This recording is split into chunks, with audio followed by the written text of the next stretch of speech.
Buenas tardes, bienvenidos a Horas de Lucha. Hoy nos acompañan para conversar sobre lo que le toca a Lima en los próximos 4 años el general de la Policía Nacional del Perú en situación de retiro, el general Eduardo Pérez Rocha. Nos acompaña también doña Ángela Villón. Ella es representante de Milusca Vida y Dignidad, una asociación civil que viene trabajando hace muchos años. Y nos acompaña también Cristabel Cartaya, socióloga de la Universidad Central de Venezuela y vicepresidenta de la Asociación Civil Beneactiva. Y se sumará a la conversación Luis Francia, especialista en justicia penal adolescente. Buenas tardes a todos y a todas. Buenas tardes. Buenas tardes a todos. Gracias por la invitación. Buenas tardes. Buenas tardes. La idea es conversar un poco más allá de las propuestas de lo que le espera a Lima los próximos 4 años. General, empecemos con usted. ¿Es viable estas propuestas? ¿Se viene más de lo mismo? ¿Se viene mucho más de lo mismo? ¿Qué apreciación tiene usted? Bueno, lo primero, poner en conocimiento que la seguridad ciudadana, por si acaso, esto es responsabilidad de los gobiernos locales. Actualmente escuchamos a los alcaldes y los alcaldes dicen, no, la seguridad ciudadana le corresponde a la policía, eso es falso. ¿Por qué te digo que es falso? Tenemos primero la Constitución Política del Perú. El artículo 197 a la letra indica, las municipalidades promueven, apoyan y reglamentan la participación vecinal en el desarrollo local. Punto seguido dice, asimismo, brindan servicios de seguridad ciudadana con la cooperación de la Policía Nacional de acuerdo a ley.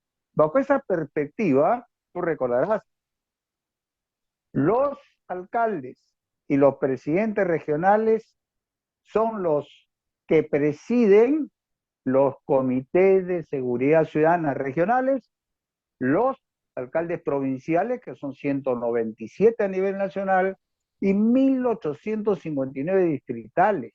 Cada uno de ellos tiene representantes del Poder Judicial, Ministerio Público, Policía, tiene, que te digo, sociedades organizadas, comerciantes, etc. Entonces, bajo esa perspectiva, ellos son los encargados de la seguridad ciudadana. Si vamos más en detalle, tenemos nosotros la Ley Orgánica de Municipalidades, que es mucho más clara. Ya esto es bueno preguntarle a los que están postulando. El artículo 85, que dice seguridad ciudadana, ojo, indica funciones específicas exclusivas, ojo, de las municipalidades provinciales.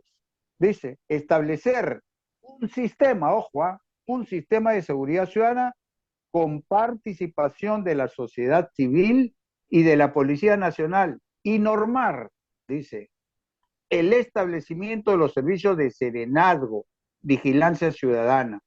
Asimismo, también hay funciones que son específicas compartidas. ¿Con quién? Con los distritales. Y esto es interesante. Dice, coordinar con las municipalidades distritales que le integran y con la Policía Nacional el servicio interdistrital de serenazgo. Eso es lo que se llama el famoso serenazgo sin fronteras. Eso es competencia de los alcaldes, no se cumple. Más allá, tenemos la ley 27933, que es la ley del Sistema Nacional de Seguridad Ciudadana. Una cosa simple, y creo que conversamos contigo, Enrique, sobre qué es la toma de decisiones que nosotros, los uniformados, lo hacemos a diario, los problemas que hay. Entonces tiene que tener 3 requisitos. Para que algo se cumpla, tiene que ser practicable, adaptable y aceptable. Si uno de esos no funciona o no encaja, eso se elimina. Un ejemplo simple. Si yo le pregunto a un profesional, oiga, ¿cómo podemos disminuir el aspecto de la delincuencia? Y él me puede decir, oiga, matando pues a los delincuentes. Esto no es legal, no es practicable, entonces se desecha.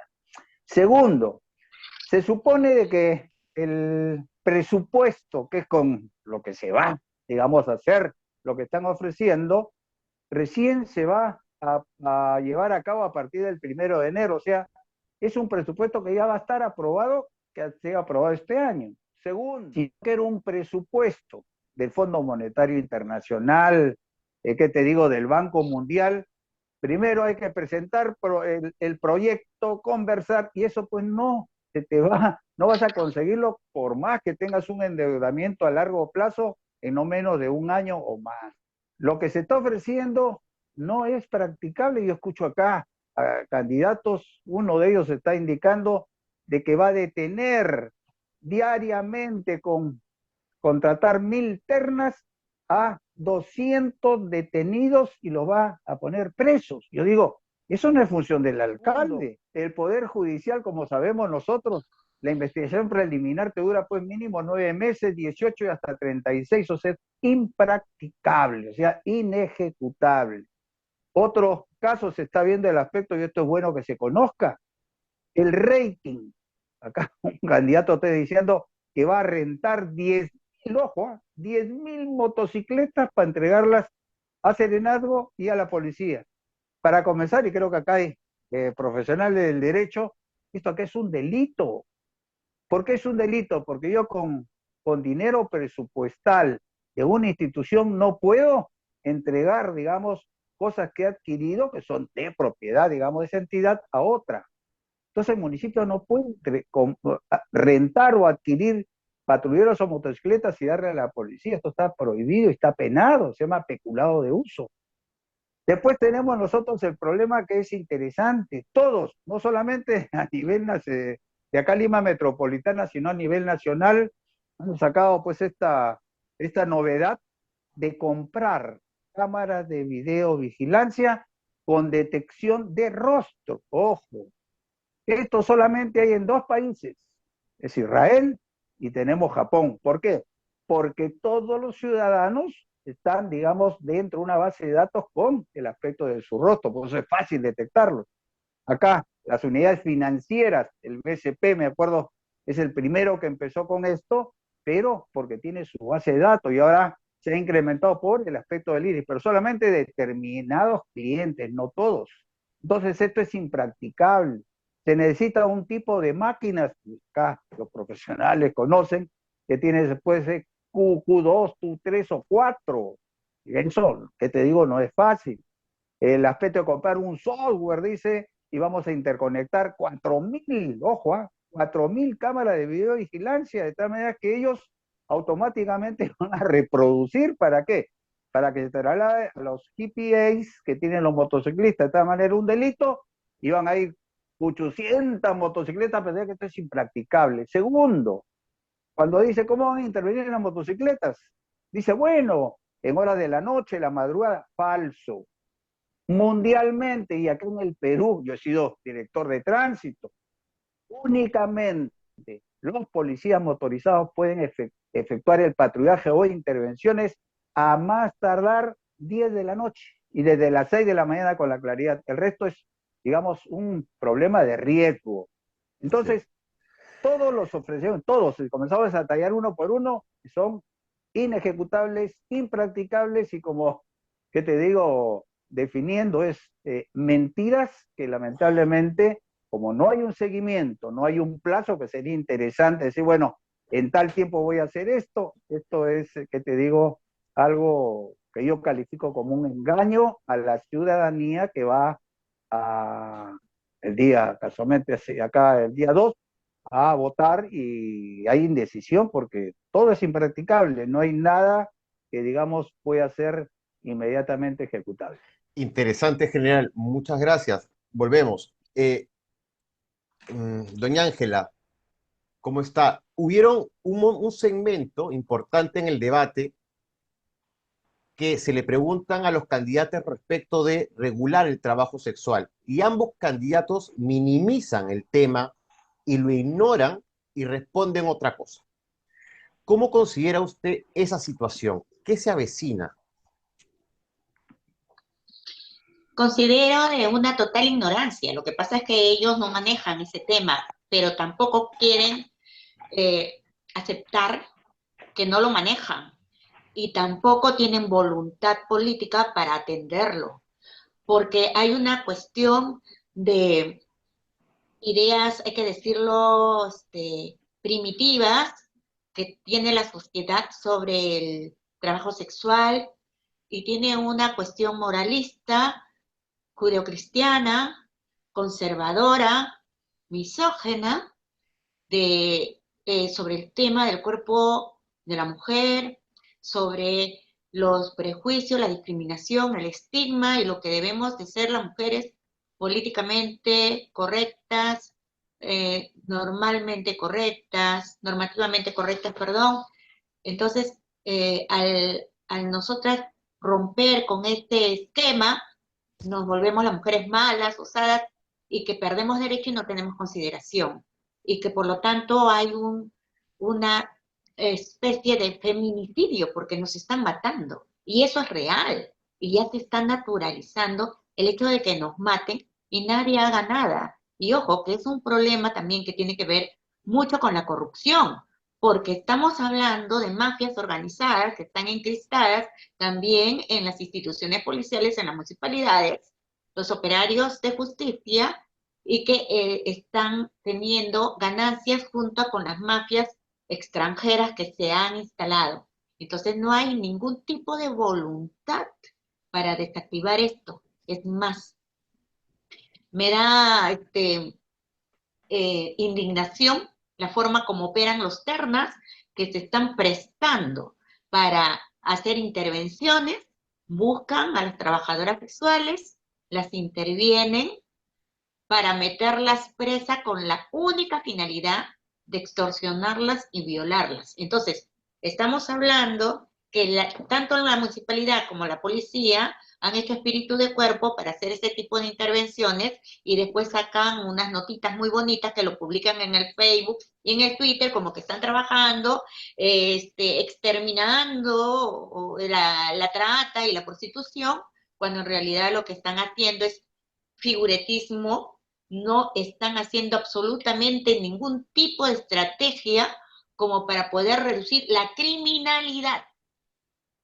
Eso hay que decirlo claro, la criminalidad que existe a nuestro alrededor y lo único que hacen y nos hace mucho daño es criminalizar a la trabajadora sexual y ponerla como que nosotras somos las culpables de que existan estas mafias, cuando es todo lo contrario.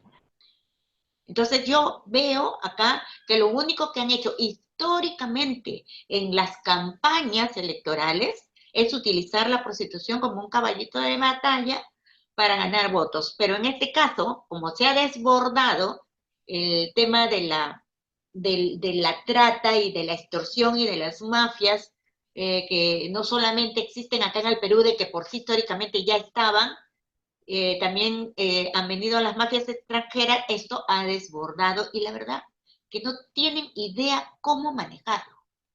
Entonces, ¿qué es lo que para ellos es como una negación?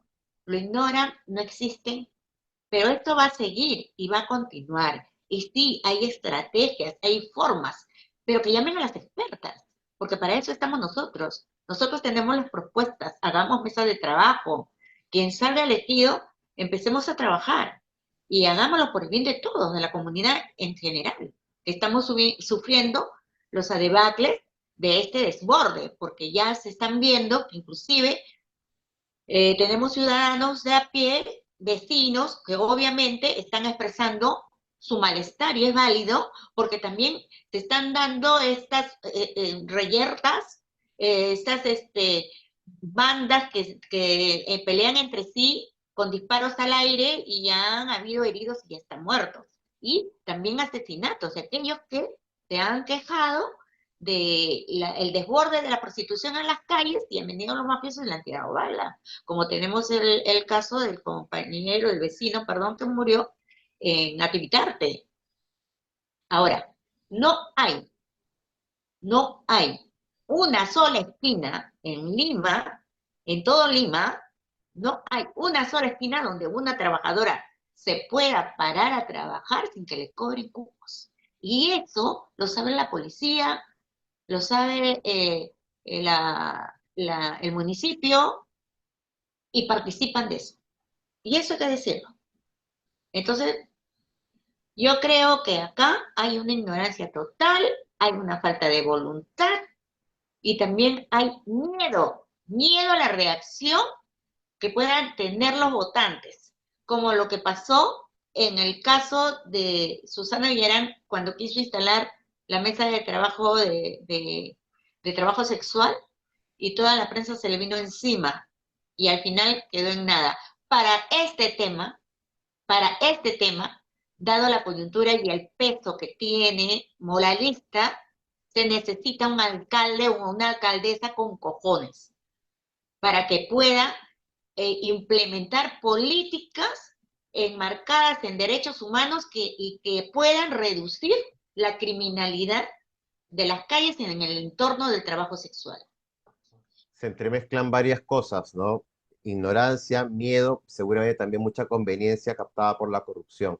Cristabel, ¿cómo estás? Se habló mucho también de la colectividad migrante y se criminalizó también a la comunidad migrante, incluso con propuestas de geolocalizarlas y registrarlas a las personas que estaban con PTP, con permiso temporal de trabajo. ¿Cómo se considera este tipo de propuestas y qué miradas tienes al respecto? Buenas noches, Enrique. Bueno, los comentarios y las menciones hacia la población migrante y refugiada, a los extranjeros en general, fue de forma tangente, ¿no? Fue como mencionas, fue mencionado en algunas otras preguntas cuando se hablaba del tema de acoso a la mujer o puntualmente cuando se le preguntó a una de las candidatas sobre su propuesta en particular de empadronamiento de extranjeros, donde todas las aproximaciones que escuchamos durante el debate eran alrededor de la criminalización de la población migrante y esta vinculación que hay de la población migrante hacia la delincuencia, ¿no? Antes de eso, yo quisiera explicar por qué hablar de migración es importante, hablar en el ámbito local, específicamente a la población en la Municipalidad de Lima. La Municipalidad de Lima, a pesar de que la migración es un tema que tiene un ámbito principalmente nacional y que la política pública es la llamada a gestionar la migración, entendamos que la migración se gestiona, no hay forma de detenerse, esto es un fenómeno humano inevitable e histórico como ciudad, eh, civilización. Los seres humanos tenemos pies porque recorremos caminos y no raíces porque no echamos raíces. Nosotros somos nómadas por naturaleza. Entonces, a partir de allí, la Municipalidad de Lima tiene una participación porque dentro de la ley de migraciones, la Municipalidad Metropolitana tiene participación en la Mesa Interagencial de Trabajo de Migrantes y además tiene política pública, tiene actividades como las OMA, que son los espacios de integración cultural que atienden migración interna y externa, que busca la integración de la población migrante y refugiada, insisto, tanto interna como externa. Por lo tanto, en este ámbito, como es el que está de debate y es el que la LISA que está a debatir, es importante ver qué propuestas o el conocimiento que tenían los candidatos sobre estos puntos. Y la primera conclusión es que tienen cero conocimiento del tema de la población migrante, sobre su papel que va a tener como burgomaestres de la municipalidad en relación a este punto, y además de un sentido prejuicio alrededor de la población migrante y refugiada, y me atrevería a decir en particular a la venezolana. Valga decir que la población venezolana que está dentro de los centros penitenciarios es alrededor de unos 2.500, que figura de los 9.000 y algo. El general podrá tener, o sea, a lo mejor conocer un poco más los aproximados, o se los puedo dar en la próxima intervención, pero son el 2% de la población, el 1% de la Eso. población migrante y refugiada en general. Todos los estudios dicen que normalmente, y a veces cuando hacemos este tipo de afirmaciones, comentan que esto tiene que ver con las denuncias realizadas y que hay un subregistro de las denuncias, y eso es cierto, pero los estudios técnicos revelan que hay una relación entre las denuncias no formuladas y las formuladas y que más o menos son proporcionales. Es decir, que puede ser, supongamos, el doble de los delincuentes denunciados o no. Por eso hablo que aproximadamente sería un 2% de la población. Por lo tanto, estamos al frente de una población donde el 98% de los integrantes de los venezolanos que recibimos en el Perú estamos siendo tratados como delincuentes por el 2% que ha cometido delito. Esto es muy grave y es muy desafortunado porque además impide una integración que debe darse dentro de la sociedad en la que vivimos, porque nosotros muchos tenemos la intención, la voluntad de quedarnos y de hacer esto, lo que ya estamos haciendo en nuestro segundo hogar. Y la Municipalidad Metropolitana de Lima tiene, además, parte de sus responsabilidades como un actor local, cumplir con la ley de migraciones que tiene como principio proveer la integración de la población migrante y refugiada a la sociedad peruana. Por lo tanto, esta criminalización y estos prejuicios que hemos escuchado de los candidatos preocupa a la población porque sabemos que en algunos puntos álgidos la política y la agenda de los medios usan a la población migrante y refugiada, y intento ser lo más responsable con los términos, para poner en esta población los problemas que existen dentro de la política. Y esto quiero hablar de informalidad, quiero hablar de inseguridad que existe de forma estructural dentro del Perú y dentro de América Latina, no se escapa además de los desafíos que tenemos en la región, y que los migrantes y refugiados venezolanos en Perú, peruanos en Chile, suramericanos en España, no tenemos la culpa de estos problemas estructurales, pero sin embargo en todos estos lugares se repite esta criminalización y este prejuicio del extranjero, ¿no? Y que creo que debemos propiciar, minimizar para poder lograr unas ciudades incluyentes, unas comunidades solidarias que pueden permitir el desarrollo de nuestras ciudades, en este caso Lima, donde está más que probado que ver a la población migrante como una oportunidad va en aras del desarrollo. Luis, hay un tema muy relevante que es la implementación del nuevo Código de Responsabilidad Penal Adolescente, un nuevo sistema de justicia penal adolescente que creo que debiese involucrar también a los gobiernos locales, sobre todo aquellos involucrados en la zona donde se implementa, Lima Norte, Callao, Ventanilla, ¿no? Y otros que se podrían sumar. Perfecto. Bien, buenas tardes con todos y gracias por la invitación. A ver, la propuesta del Código de Responsabilidad Penal del Adolescente Infractor implica varios aspectos. Implica un cambio en la metodología y en la forma de litigación del proceso. Implica generar jueces especializados en derecho penal juvenil, que no los tenemos hoy día. No solamente jueces, también fiscales, defensores públicos de víctimas, en el caso de adolescentes, policía especializada en el marco de este contexto, infraestructura a nivel policial, ¿ok? Porque implica que toda delegación policial donde se reciba adolescentes tenga un espacio asegurado y diferenciado. Y implica muchas cosas. Las autoridades regionales, las autoridades locales, ¿tienen un rol? Por supuesto que sí. Pero ojo, no tienen un rol en el ámbito represivo. O sea, no tienen un rol en el marco de dirigir unas campañas de erradicación de adolescentes. Tienen un rol, sí, pero creo que también puede conjugarse con lo que es el CONACYT. Y creo que ahí es un punto importante para ver cuál es el rol de los gobiernos locales en ese punto, es de coordinar acciones, ¿sí? Pero de prevención. De prevención, ¿ok? Que es un ámbito diverso, de actividades deportivas, actividades formativas, educativas, pero un aspecto importante, también el generar espacios educativos, formativos laborales, en donde se pueden ejecutar medidas no privativas de libertad. Porque tenemos un gran problema en este país. ¿Ok? Que claro, la Convención sobre Derechos del Niño nos dice, Estado peruano, y se nos dice desde hace 10 o 15 años, priorice el uso de medidas no privativas de libertad. Hasta hace pocos años, ¿no es cierto?, nos han venido insistiendo. ¿Por qué? Porque lo que nosotros hacemos, hasta cierto momento, hasta hace algunos años, es que del 100% de sentencias condenatorias contra adolescentes, 2/3 partes será a internación. Eso no es un uso excepcional de la privación de libertad, sino un uso regular, un uso constante y permanente. ¿Por qué no se pueden ejecutar las medidas socioeducativas no privativas de libertad? Por un tema muy sencillo.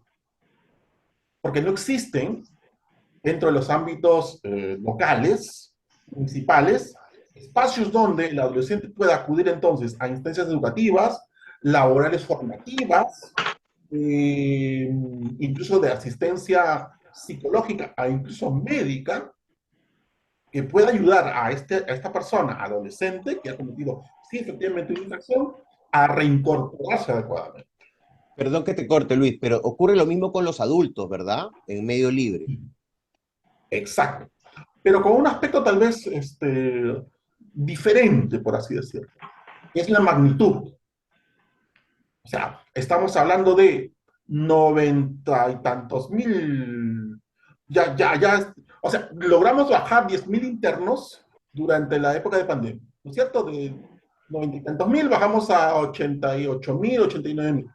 Pero ya estamos retomando, ya estamos creo que en 90.000 en la última cifra de computación penitenciaria. Estamos hablando de 90.000 adolescentes, perdón, adultos privados de libertad versus 2.500 adolescentes privados de libertad, que tiene características específicas, que sería largo establecer aquí, pero una de ellas es el bajo nivel de reincidencia. Una medición sana, o sea, adecuada, no populista del tema, nos dice que los niveles de reincidencia, por lo menos hasta el último cruce de información entre el registro de adolescentes infractores privados de libertad y de medio libre versus el registro penitenciario, nos arrojaba cifras de alrededor del 15% de reincidencia, lo cual estamos hablando de tasas bajas, muy bajas, ¿ok? En relación a otros espacios como el penitenciario, ¿ok? Entonces, sí, efectivamente, yo le diría en todo caso a los alcaldes, ok, si ustedes quieren apostar por seguridad, apuesten por el sistema penal juvenil. Estamos evitando que adolescentes se incorporen en organizaciones criminales, que generen carreras criminales. Es una población que tiene escaso nivel de reincidencia por sí misma, por particularidades que no tenemos muy el tiempo para desarrollar aquí, pero creo que es un aspecto importante, ¿no? Yo lo dejaría ahí por ahora. Me gustaría trabajar luego en el tema de las propuestas, y eso ya, en todo caso, si hay un tiempo adecuado para trabajarlo más adelante, encantado. Exactamente. Ahora vienen las propuestas, porque este ha sido un mapeo casi selectivo de determinadas dificultades o áreas difíciles. General, volvemos a usted. Nos ha mapeado una gran serie de, no sé si mentiras, pero digamos propuestas irrealizables, inaplicables, porque no conjugan estas realizaciones, estas triple A que había señalado usted. Pero ya que no se puede, ¿qué es lo que sí se puede? ¿Qué es lo que podría hacer desde el gobierno regional? Bueno, lo primero, ver nuestra realidad. Estamos escuchando acá los candidatos que dicen, bueno, vamos a contratar 1.000 ternas, que diariamente detengan 200 delincuentes y esos 200 delincuentes van a ser puestos inmediatamente en centros penitenciarios privados de la libertad. Yo lo que digo, recordamos nosotros dentro de los ministros del Interior a Pérez Guadalupe. Pérez Guadalupe, al término de su gestión antes de que ingrese Pedro Pablo Kuczynski, el 2006, él dio una resolución ministerial en donde eliminaba el trabajo de los policías previo pago en sus días libres, el famoso 24x24, recordarás tú. Y él hacía ver que efectivamente se había ya logrado, digamos, una buena remuneración para el policía, entonces debía ser dedicación exclusiva. Porque en este momento, del total de policías que están en las comisarías básicamente, tenemos que un día trabaja y al día siguiente está viendo dónde puede dar sus servicios previo pago remunerativo. ¿Qué resulta? Pues, va sombrío. Entre el 2016 como ministro con Pedro Pablo Kuczynski, el 2017 modifica la ley de la Policía Nacional y en esa ley ya consigna el pago remunerado del policía en su día libre. Pero ¿dónde está la novedad? La novedad es que previo convenio con las empresas públicas o privadas, en este caso los municipios, ojo, que ese convenio se lleva a cabo, pero el pago ya no es al policía. El pago, por si acaso, y es bueno, Enrique, que veas esto, es dirigido directamente al Ministerio de Economía. Vale decir, un servicio público, el Estado está cobrando y recibiendo esto. Aparte, no solamente es ese pago, sino que hay otro pago para recursos propios que se tiene que hacer para la Policía Nacional. Por eso cuando le preguntamos a los alcaldes, oiga señor, y el famoso patrullaje integrado, vale decir, policía y sereno juntos, dice, bueno, yo no puedo porque me falta recursos económicos para hacerle el pago al policía. ¿Cuánto recibe ahora un policía en su día libre? Está sobrepasando los 120 soles, que antes pues máximo era 70, 75 soles por 8 horas. Segundo, la ley, como te digo, del Sistema Nacional de Seguridad Ciudadana está reglamentada y en ese reglamento indica que los alcaldes, que son los presidentes de los comités de seguridad ciudadana, trimestralmente, ojo, tanto en las provincias como en los distritos, trimestralmente deben de convocar a toda la ciudadanía de su jurisdicción para explicarle, oiga, cómo está el aspecto del desempeño y el cumplimiento del plan de seguridad ciudadana y a su vez recibir de la ciudadanía algunas sugerencias. La pregunta es simple, ninguno de los alcaldes cumple con esto. O sea que ya, como te digo, si se reúne el CONASE 4 veces al año, ahora las reuniones también de los alcaldes que presiden los gobiernos provinciales de seguridad ciudadana y digitales, ahora es cada 2 meses, cosa que no funciona. Para mí, regresar a lo que era antes. Segundo, el secretario técnico del Consejo Nacional de Seguridad Ciudadana es propuesto por el presidente del CONASEC y aprobado en sesión, ojo. Sin embargo, eso ha cambiado y debía estar 4 años, como fue mi caso. Ahora ha cambiado de tal manera que ¿quién crees tú que es el presidente, el secretario técnico del Consejo Nacional de Seguridad Ciudadana? Es el director general de Seguridad Ciudadana, que es un cargo político que lo nombra aquí el ministro del Interior. Y como vemos, ya van 6 ministros del Interior, lógicamente, hay 6 secretarios técnicos, por eso es que no funciona. Eso hay que digamos, modificar. Lo segundo, el aspecto que tenemos nosotros de que hay que de una vez por todas dar equipamiento a la policía. Acá vemos de que los policías en una buena cantidad, un porcentaje cerca del 90%, no tiene receptores transmisores para comunicar emergencias o pedir auxilio. Lo hacen con su propio celular. Segundo, estamos viendo que no tenemos patrulleros.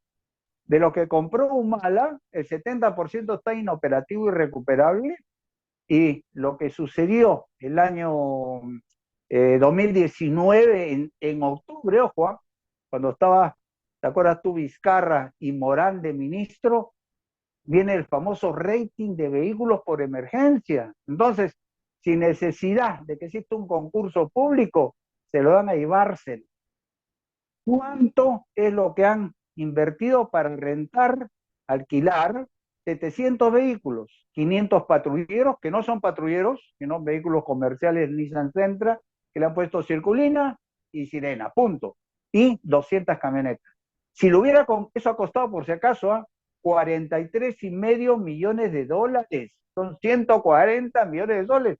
Y si tú ves cuánto hubiera costado adquirir esos 500 vehículos comerciales más las 200 camionetas a Nissan, eso hubiera sido 9 millones. O sea, con la cantidad que se le ha dado a Ibárcena, hubiéramos podido comprar 4 veces y medio eso.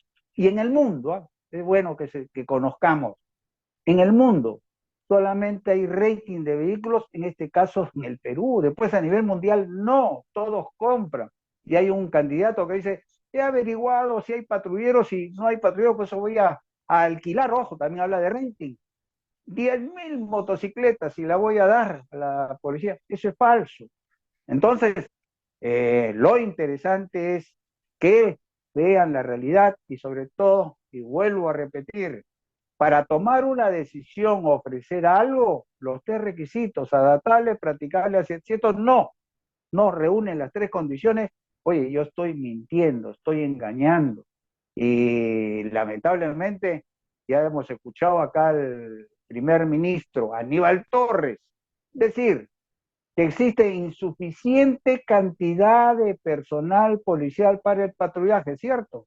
Y en base a eso, ya a partir de la semana pasada, por quinta vez se ha declarado estado de emergencia en Lima y Callao con el apoyo de la Fuerza Armada, pero no se ejecuta.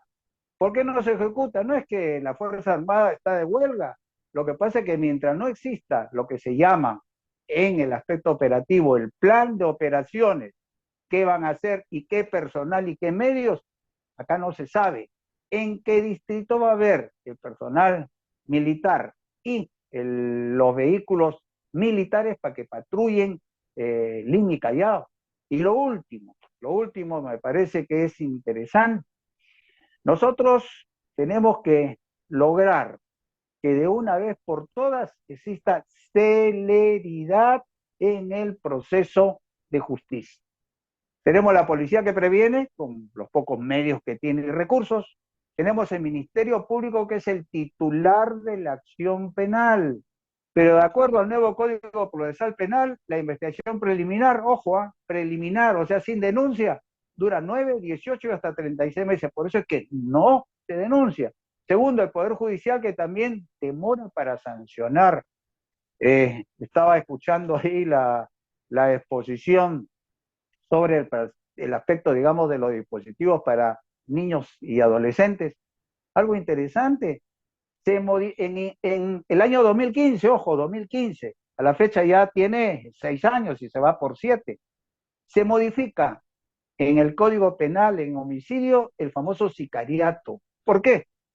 Se determinó de que muchos delincuentes que hacían, contrataban a menores para que los menores privaran de la vida de una persona y lamentablemente, pues máximo tienes una pena de 6 años. Entonces, ahí se ha modificado, de tal manera que el adulto que contrate a menores para ejecutar este tipo de actos contra la vida, ya es la pena de perpetua. Pero ¿qué resulta? De 2015 a la fecha, ojo, han habido 152 casos que se han denunciado al Poder Judicial. ¿Pero cuántos cree que se han sentenciado? Solamente 10. Entonces, yo siempre, por la experiencia que tengo, si se dan disposiciones, las disposiciones deben de cumplirse. Y si no se cumplen estas disposiciones, pues aumenta el aspecto de la delincuencia, porque el delincuente dice, oiga, no te preocupes que no va a pasar nada por el tiempo que demoran en la investigación y denuncia. Así que vemos, gracias a ustedes, que en conferencia de prensa se presentan a delincuentes que están con armas de fuego, que en 12, 13 veces ya anteriores los han detenido, y sin embargo se le da libertad. Y si vemos en el Código Penal, el portar un arma sin usarla, y más si la usa, la pena es no menos de 6 años, porque entonces se les sigue en libertad.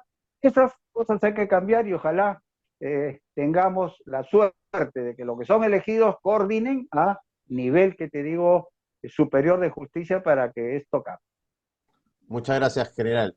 Doña Ángela, ¿qué viene ahora ante este desconocimiento, por un lado, o acomodarse al ámbito de la corrupción y la explotación de un grupo en situación de vulnerabilidad por el trabajo que desempeña? ¿Qué es lo que debiese hacer el nuevo alcalde y las organizaciones de trabajadoras y sociedad civil u otros actores que están apoyando?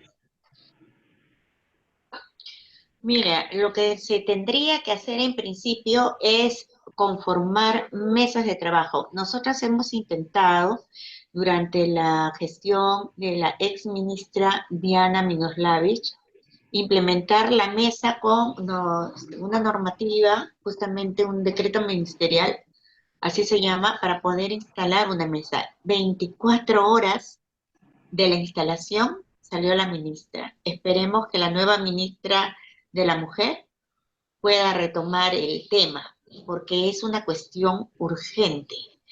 Es necesario poder implementar esta mesa, porque de ahí van a venir las políticas públicas, las propuestas, y sobre todo en base a la información y a la realidad que se está viviendo dentro de lo que es el trabajo sexual y los alrededores. que es la criminalidad. En principio, se tendría que reconocer el trabajo sexual según sus distintas modalidades, es una de las propuestas. Lo que se tiene que es organizar, pero no se puede organizar sin antes reconocer, porque se tiene que reconocer y a fin de poder implementar estas políticas respetando las diferentes modalidades, porque lo único que las autoridades quieren abordar es, en su ignorancia, la zona rosa y la zona rosa y la zona roja, cosa que no se podría hacer. En principio, también hacer estudios, hacer informes técnicos, sobre todo en los distritos donde existe el trabajo sexual, porque cuando se habla de una zona rosa y se habla con total ignorancia y responsabilidad de no saber ni siquiera la cantidad de población que somos. Yo les voy a decir que no se hace una vigilancia centinela desde el 2004, estamos 2022. ¿Qué es vigilancia centinela? Es una campaña que daba el Ministerio de Salud para de alguna manera poder medir la cantidad de trabajadoras sexuales que pasan la atención médica periódica. Eso significa que por lo menos tienes ahí una pequeña muestra, porque en realidad no podemos decir que todas las trabajadoras sexuales pasan atención médica periódica. En realidad es un pequeño sector donde llegan las promotoras y el Ministerio de Salud, ¿no? Entonces, en esa época pasaron 60.000 trabajadoras sexuales en Lima, de las 250.000 que pasaron a nivel nacional, y te estoy hablando del 2004. ¿Cuánto ha aumentado la población de trabajadoras sexuales? Tú te podrías imaginar una zona rosa con 60.000 trabajadoras sexuales. Es imposible, es imposible. Entonces, hay que zonificar, hay que organizar, pero para poder organizar, hay que formalizar. Ese es por un lado. ¿Cómo reducir la criminalidad en nuestro entorno? Es desactivando las mafias. Hasta ahora no hay ninguna intención de desactivarlas. Y lo han podido hacer. Porque inclusive yo recuerdo mucho cuando, ¿cómo se llama esto? De construcción civil, las mafias de construcción civil tomaron mucha fuerza en una época donde había muchas muertes, había mucho cobro de cupos, hasta ahora lo hay, pero en esa época era muy, muy fuerte. Entonces, ¿cómo se desactivó? Y yo recuerdo mucho que fue una propuesta de la congresista, la actual congresista, Gladys Echaíz, que en esa época ella fue fiscal, me parece, tenía un cargo, de formar una comisión especializada para la desactivación de estas mafias. Nosotros hemos propuesto lo mismo. Se logró en su momento. ¿Y por qué no se puede hacer ahora? ¿Por qué no se puede formar una comisión dentro, obviamente, de la policía, esta comisión especializada que se dedique únicamente a desactivar estas mafias? Pero es que tampoco ayuda la completa inestabilidad política en la cual estamos viviendo, que cada rato nos cambian de ministro, hacemos todo un trabajo de incidencia y cuando de repente nos cambia, como lo que nos pasó con la ministra de la Mujer, que justo estábamos a horas de poder instalar la mesa de trabajo sexual y cambiaron a la ministra, y lo mismo pasa en el Ministerio del Interior. Entonces, ¿cómo nosotros podemos avanzar en medio de este caos? Porque realmente es un caos. Y lo que puede venir ahora es mucho peor. Entonces, hay que, en principio, poner paños fríos, porque este es un tema de las violencias más atroces que puede existir contra un ser humano. Porque las trabajadoras sexuales a diario somos violadas sexualmente, somos vejadas. Venimos siendo víctimas de extorsión, de trata, de explotación sexual. Y nadie le importa nuestras vidas y lo que nos pueda pasar. Detrás de nosotras hay familias, están nuestros hijos, está todo nuestro núcleo familiar. Somos seres humanos que merecemos respeto y consideración. Y más aún con el tema de que no hay ninguna voluntad de hacer ningún tipo de levantamiento de información sobre nuestra población, porque cuando hemos querido acceder a fondos del extranjero, porque acá en el Perú lamentablemente no hay fondos, para poder hacer actividades nuestras propias de la organización, nos piden líneas de base, nos piden informes, información. Nosotras hemos venido pidiendo años de años, tenemos 20 años, más de 20 años la organización. Hemos venido pidiendo al gobierno que se planifique dentro de su plan estratégico multisectorial, se presupueste un censo para saber la cobertura, por ejemplo, que nos da el Ministerio de Salud con respecto a la atención médica periódica en la cual tenemos derecho. Sin embargo, no sabemos porque no sabemos cuál es el universo. Tampoco tenemos estudios sobre el tema de las denuncias, porque muchas de nosotras tampoco pueden denunciar. Uno, que no nos aceptan las denuncias, y las pocas denuncias que nos han aceptado, las compañeras lo han tenido que dejar y esconderse. Es de terror, porque empiezan los amedrentamientos, las amenazas, y son gente que maneja armas. Entonces lo que viene acá, yo tengo ahora, después de mucho también hacer incidencia, el poder participar dentro del 52ª conferencia de la OEA, de las Organizaciones de Estados Americanos, que este año, esta vez se va a celebrar en Perú. Por primera vez, las trabajadoras sexuales de Perú vamos a participar porque estamos pidiendo una voz de auxilio. Nos están matando, nos están asesinando. A vista y paciencia de todo el mundo, y a nadie les importa. ¿Qué es lo que viene? Tener que ir a las instancias internacionales, porque en el Perú no les importa nuestras vidas, no les importa lo que nos está pasando. Entonces, ¿qué es lo que llega a esto? Tenemos que dentro de todo este caos, buscar una luz de esperanza, buscar apoyo de donde no los hay, porque inclusive en la época del COVID, ¿qué cosa es lo que hicieron? ¿Nos echaron la culpa a la pandemia? Claro, nosotras teníamos la culpa porque nosotras estábamos diseminando el COVID, nos quedamos sin trabajo de un momento a otro. ¿Tuvimos algún tipo de ayuda? No, en absoluto. Es más, la idea errónea de pensar que porque existía la epidemia, la gente iba a dejar de tener relaciones sexuales, cuando lo que se debió hacer fue lo que hicimos nosotras. Hicimos todo un protocolo de bioseguridad para trabajadoras sexuales, y a nadie se le ocurrió, solamente se nos ocurrió a nosotras, porque lo único que se le ocurrió, no se les va a dar condones a las trabajadoras sexuales, se nos quitó los condones, y ni siquiera nos dieron ni una mascarilla, ni una botellita de alcohol, nada.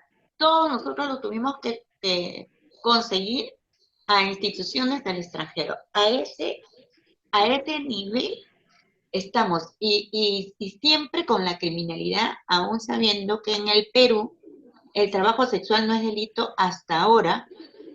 Nos meten presas por ser trabajadoras sexuales, entre comillas,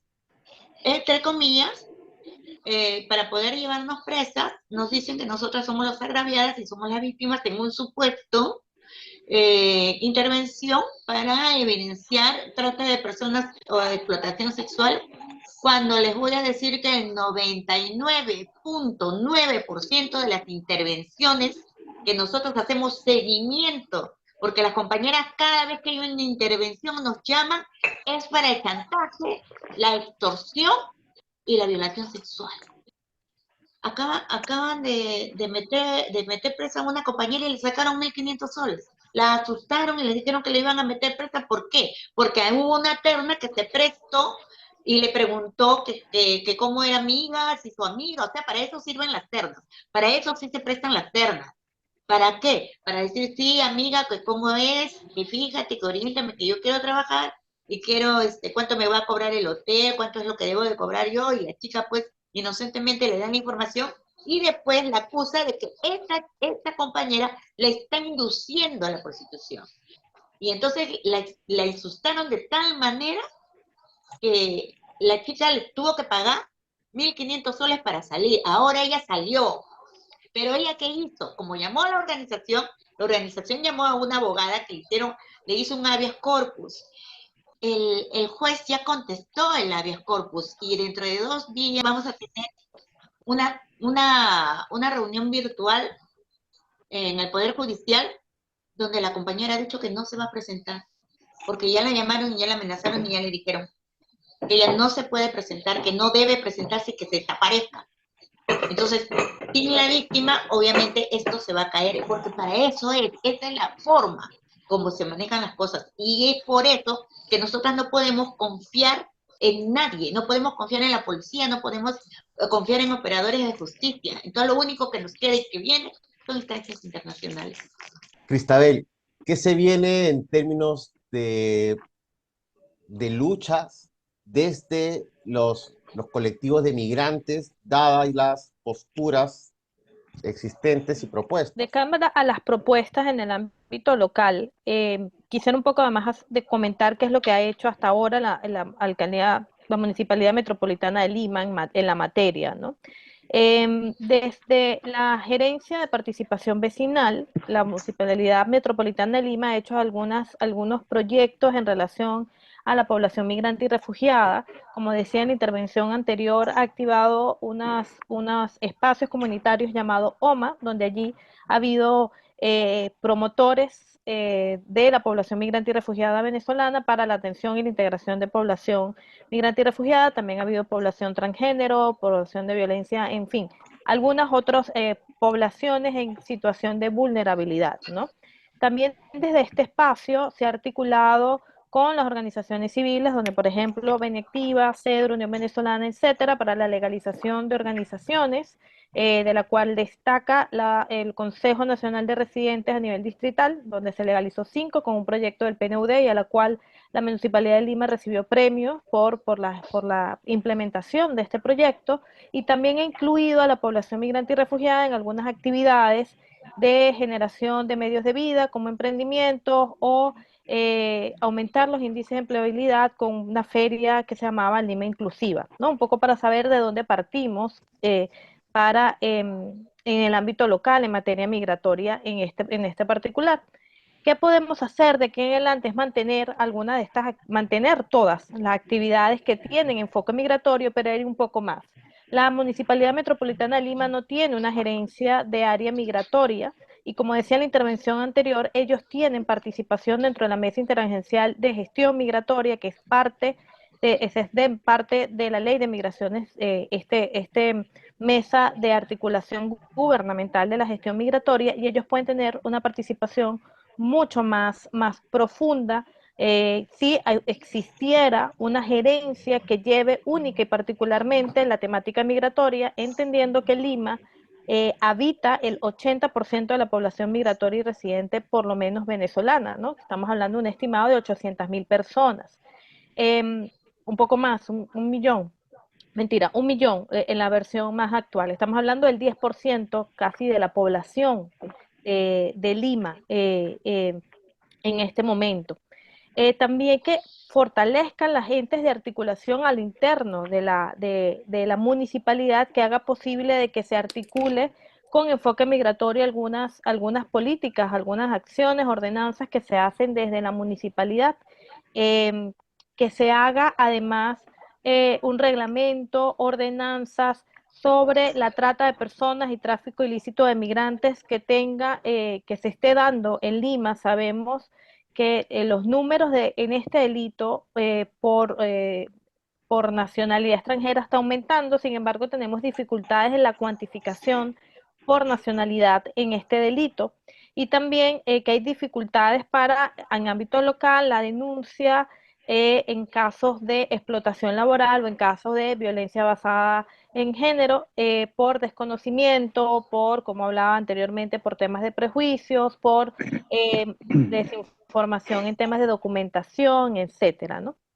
Entonces, en este sentido, la idea es que se siga avanzando, porque también, como mencionaba, hay que resaltar que desde la gestión que está por acabar se ha hecho algunas actividades, pero estas actividades podrían estar mucho más articuladas, podrían estar mucho más eh, dirigidas hacia una solución duradera, que es lo que nosotros de Benactiva apostamos en el tema de migración.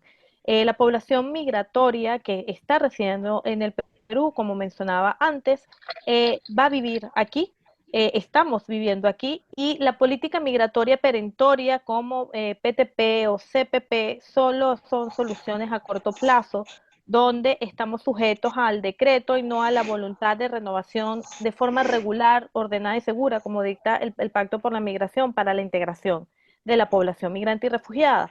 Entonces, desde la municipalidad podemos propiciar que exista estas soluciones duraderas a través de una creación de espacios dentro de la gestión que regulen pues la vida, calidad de vida y el goce de derechos de esta población en particular, como existe, por ejemplo, la gerencia de la mujer, que lleva haciendo también un trabajo interesante, que por supuesto tiene muchas cosas también, muchas áreas de oportunidad y que también ha tenido algún enfoque migratorio que ha incluido a las mujeres migrantes dentro de los albergues de violencia de género, por ejemplo, y ha tenido articulaciones con algunas asociaciones civiles, pero sin embargo, aquí todavía vemos que le falta articulación y una voluntad política por parte de la directiva de las autoridades locales de las gerencias y de el que sea ahora el nuevo alcalde, de apostar por la integración dentro del territorio limeño con la sociedad, la comunidad extranjera, con la comunidad local, con la población de acogida. Porque si bien sí hemos visto intervenciones, como le menciono, en esta municipalidad y en otras distritales, también sabemos que hay resistencias para poder decir que hay proyectos o intervenciones para la apertura de oportunidades o para propiciar la equidad en el goce de derechos de la población migrante y refugiada por el miedo que puede existir en la resistencia de la población de acogida. Pero si no se actúa y si no se sensibiliza a la población de acogida, como mencionaba, de que la población migrante y refugiada puede ser una oportunidad, es una oportunidad y puede ser motor de desarrollo para las sociedades en las cuales se encuentran y no una amenaza, y tratamos de minimizar los prejuicios y el miedo hacia el otro y hacia lo desconocido desde el ámbito local, desde las autoridades locales, es muy difícil pues que venzamos estas resistencias desde la población, ¿no? Entonces es desde el deber que tienen como líderes políticos los que va, el que va a asumir el nuevo mandato, no solo en estos términos procedimentales, sino también en términos políticos, de que puede tener un papel interesante y fundamental en tener una sociedad, insisto en este punto, mucho más incluyente y más solidaria, no solo con la migración externa, que es la que yo refiero ahora, sino también con la migración interna, que también sufre a las dificultades a las cuales estoy mencionando, que tiene desconocimiento por las rutas de atenciones en Lima, que tiene poco acceso al trabajo, que sufre discriminación y que es mucho más proclive al hostigamiento laboral, a horarios extenuantes, a trabajos poco remunerados, etcétera, ¿no? Lo que me asombra en esta elección es que creo que desde hace algunos años en este país todos o no quieren o no saben qué es lo que tienen que hacer. Es decir, un congresista no puede hacer labor de ejecutivo, no puede intentar generar proyectos de agua, de saneamiento, de electricidad, de construcción, porque eso genera corrupción. El gobierno tiene que hacer lo que debe hacer, es decir, establecer políticas públicas y desarrollarlas. ¿Ok? Pero desarrollarlas en serio. Tenemos el CONAPOP, Tenemos el CONASEC, que bien el general lo ha señalado cómo debería funcionar y cómo no funciona. ¿Okay? Que tienden a ser espacios, lamentablemente en ciertos casos, decorativos, porque no se le da la función que deberían tener. Y no articulan la labor de gobiernos locales, regionales, instituciones públicas, los diversos sectores y demás para hacer frente a labores de prevención. Y obviamente también labores de política criminal que están relacionadas con trabajo del CONAPOC. Y en ese contexto, los alcaldes también creen tener funciones de o ministro de Economía, o ministro de Interior, o ministro de Justicia y demás. Ya, ok, ya, asumamos que tienen un problema de capacidad de entendimiento de lo que deben o no hacer. O en todo caso, mejor dicho, ante la inacción del resto del Estado, ellos quieren hacer todo y prometer todo con una gana de generar un populismo básico que diga, yo voy a hacer todo lo que el resto no lo hace, yo lo voy a hacer. Eso es absurdo, pero no lo pueden hacer. No lo pueden hacer, también como lo decía el general, porque algunas de sus propuestas son absolutamente ilegales. Y si las hacen van a ir presos. Y también porque, por otro lado, todas las propuestas son xenofóbicas, tienen un alto contenido xenofóbico, repiten cosas que ya están hechas. O sea, ¿sabemos o no sabemos cuántos ciudadanos venezolanos, colombianos, españoles, etcétera, existen en este país? Sí lo sabemos. ¿Ok? ¿Necesitamos hacer un nuevo registro? No. ¿Necesitamos hacer en Miraflores un registro de ciudadanos extranjeros? No. Además que es tan volátil. O sea, por lo menos en Miraflores, el número de extranjeros que ingresan y salen, ¿ok? Por turismo y por migración, es absurdo que dedicar tiempo a eso. ¿Ok? Un tema que me preocupa, la detención, o sea, cierto candidato, y luego otros lo han hecho decir, mi cuota son 200 detenidos diarios. Todos sabemos que cuando tú le pones a una institución, usted tiene una carga y tiene una meta diaria, yo la cumplo. Ahora, ¿cómo la cumplo? Es otro tema. Ahí ingresan todos. Ingresan trabajadores sexuales, consumidores de drogas que no deberían ser detenidos, personas que cultivan cannabis con fines medicinales que no deberían ser detenidas, personas extranjeras que por el solo hecho de ser extranjeras se convierten en potencialmente sospechosas.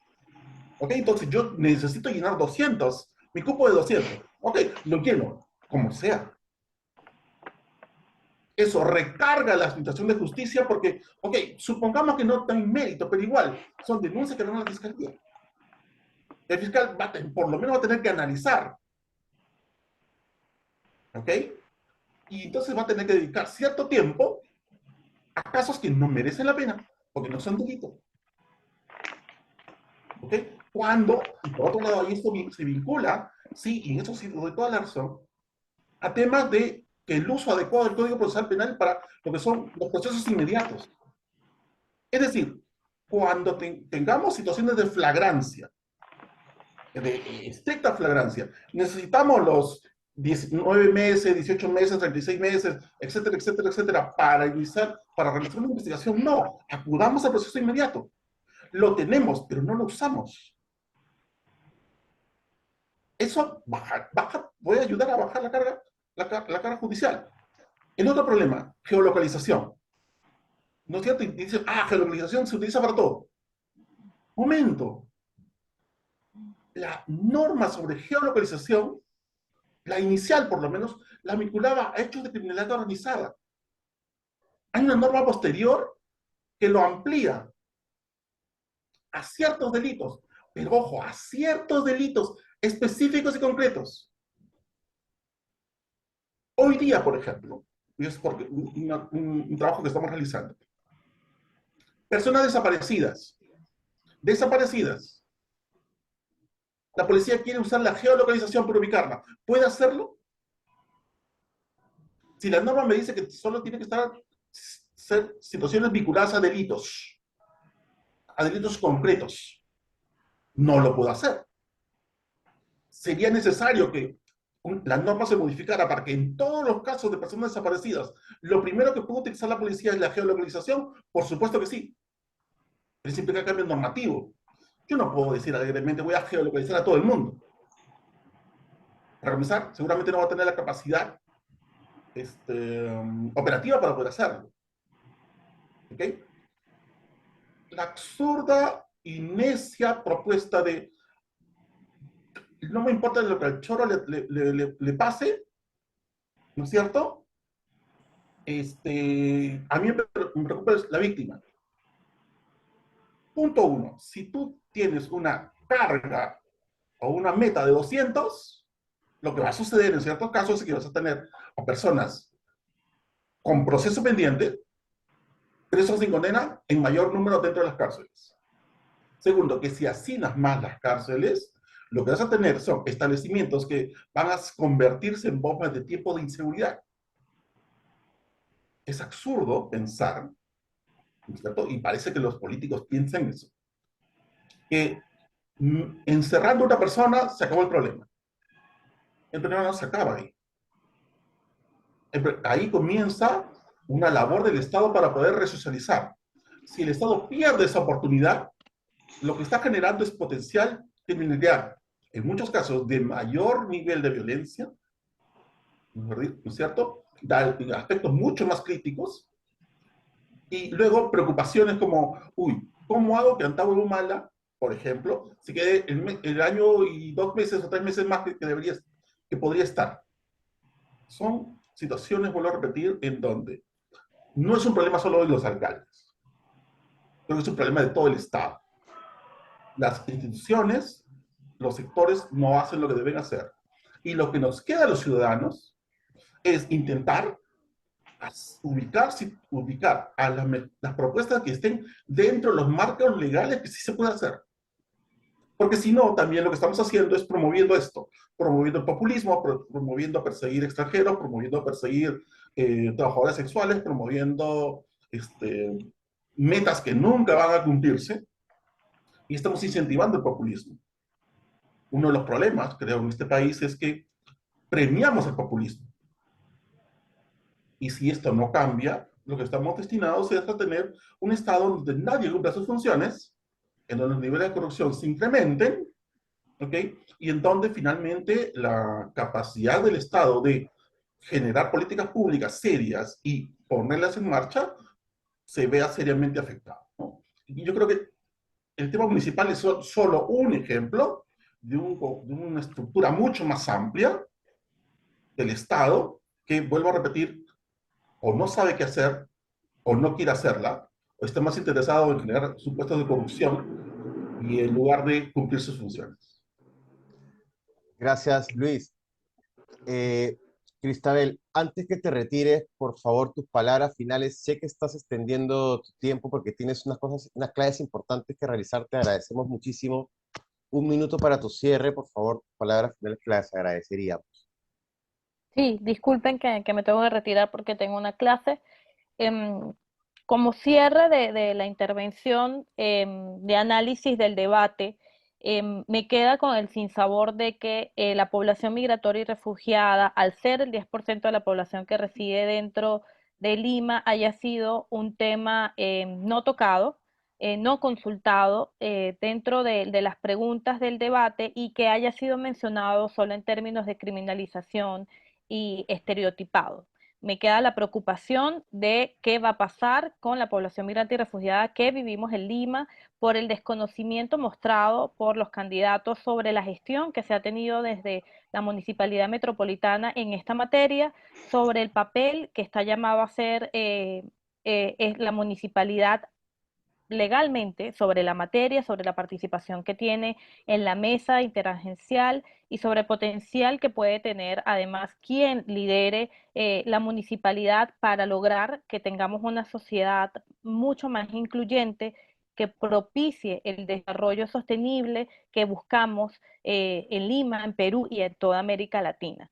Eso me queda y como balance general creo que fuimos testigos de un debate muy efectista, un debate muy poco profundo, un debate con mucho marketing político, pero con muy poca política pública, que nos deja, a mí me deja como ciudadana, me deja expectante a ver qué es lo que va a pasar, independientemente de quién gane, es mi sensación en la nueva municipalidad. Entonces, muy buenas noches y muchas gracias.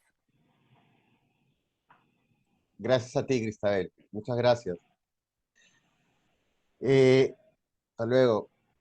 General, sus palabras finales respecto a esta conversación y lo que se viene en estos próximos 4 años.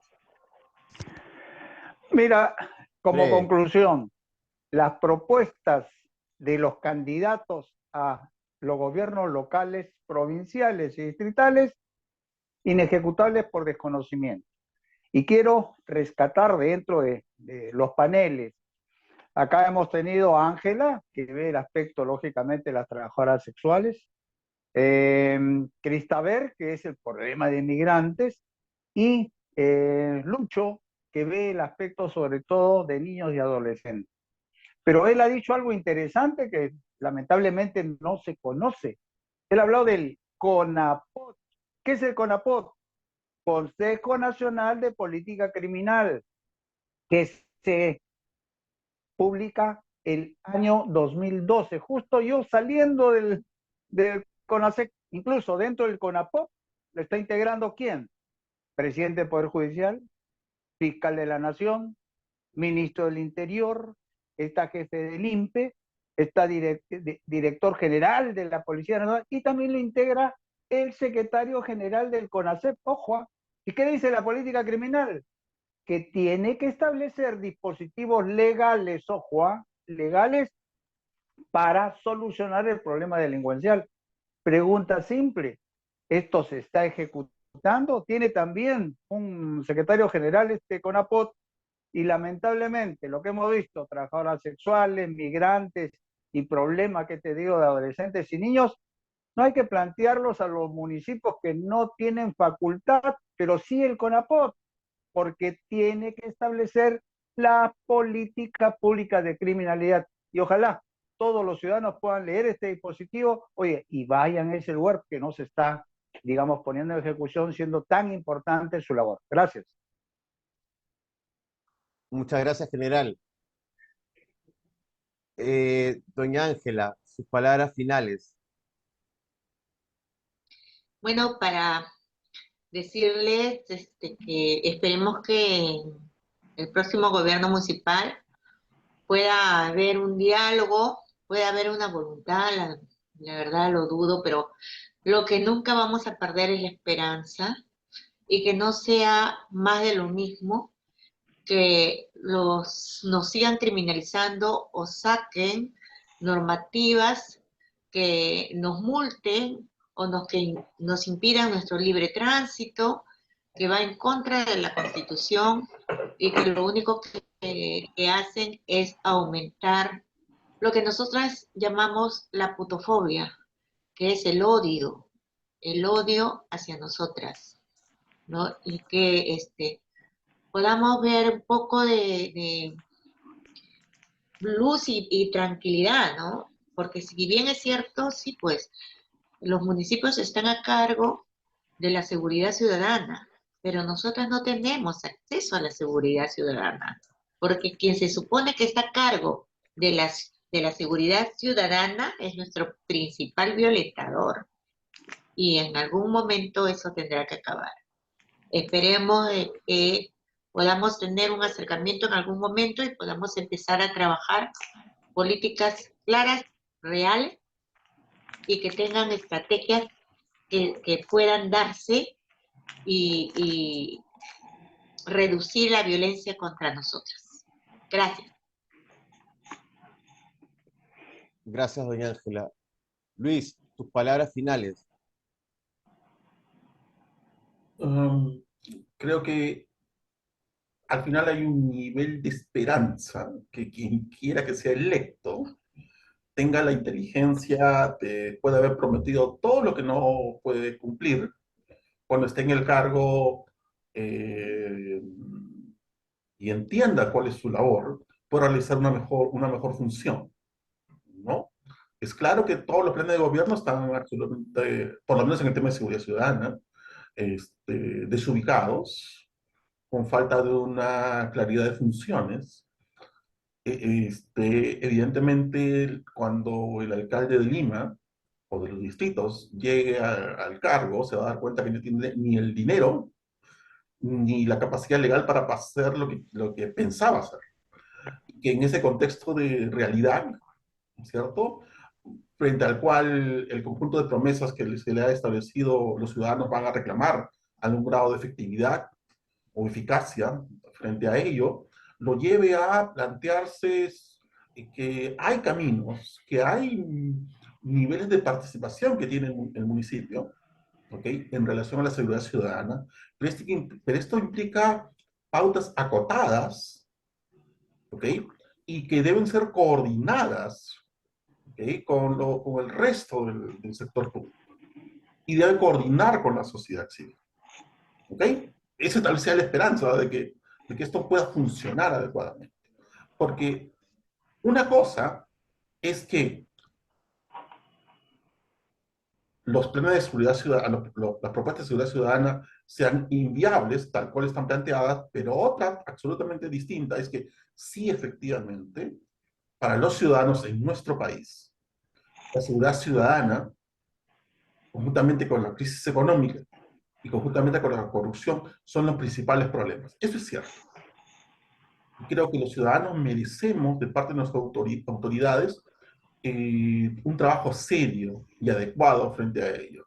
Y que en todo caso, las organizaciones sociales, entre comillas, nivel de expertos que existe en materia de seguridad ciudadana y otros, puedan de alguna manera acotar también la labor del alcalde con la finalidad de orientar una propuesta o una labor adecuada con la finalidad de que el alcalde, en la medida de sus posibilidades y en el marco de sus funciones, apoye a la ciudad. No siendo ministro de Interior, no siendo jefe de la policía, que no lo es, sino haciendo lo que un alcalde debe hacer.